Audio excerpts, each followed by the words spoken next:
ఎరుమలలో ప్రతి గురువారం రాత్రి సమయంలో ఏం జరుగుతుందో మీకు తెలుసా? This is Nagajyothi. Welcome to my channel SJA myth tales. దానికంటే ముందు ఎవ్వరికి తెలియని స్వామివారి 3 నియమాలను తెలుసుకుందాం. పూర్వం రామానుజాచార్యుల వారి కాలంలో ఆ విగ్రహం శివుడు అని, అమ్మవారు అని, కుమారస్వామి అని, బుద్ధుడు అని అనేక వాదనలు వచ్చాయి.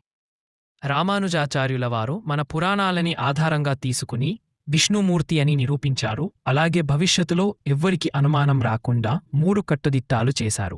మొదటిది ఏంటంటే అయ్యవారి నుడిటి మీద పెద్ద నామం పెట్టాలి. అభిషేకం సమయంలో తప్ప దాన్ని ఎప్పుడూ షడలించకూడదు.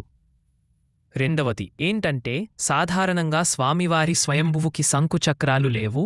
అందుకే స్వామివారి భుజాలపైన ఆభరణాల కింద వాటిని ఉంచారు. అవి కూడా ఎప్పుడు తీయగడాదు. ఇక మూడవది ఏంటంటే స్వామివారి వక్షస్థలంలో ఇరువైపులా అమ్మవార్ల విగ్రహాలని పెట్టాలి. ఈ 3 నియమాలను రామానుజులవారు పెట్టారు. ఇకపోతే గురువారం రాత్రి అయ్యవారి సన్నిధిలో పూలంకి సేవ జరుగుతుంది. అప్పుడు స్వామివారి నామాన్ని షడలింపు చేస్తారు.